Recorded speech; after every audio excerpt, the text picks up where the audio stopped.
Load paper in trays 2 through 5 for the HP LaserJet Enterprise printer series.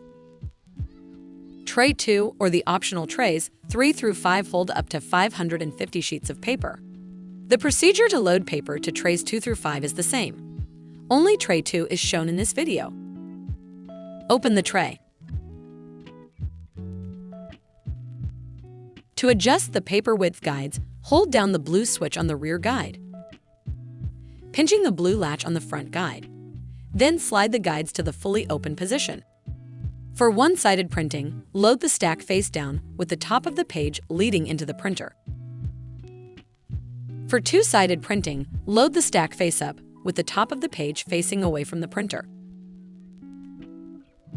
For one-sided printing with pre-punched pages, load the stack face down with the holes toward the right side of the printer. For two-sided printing with pre-punched pages, load the stack face up with the holes toward the left side of the printer.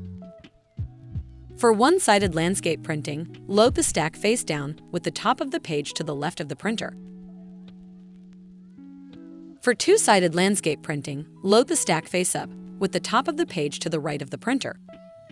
Adjust the paper width guides to rest against the edges of the stack. Make sure that the paper fits under the 3-triangle fill line. Close the tray. A tray configuration message displays on the printer control panel. Select OK to accept the detected type and size.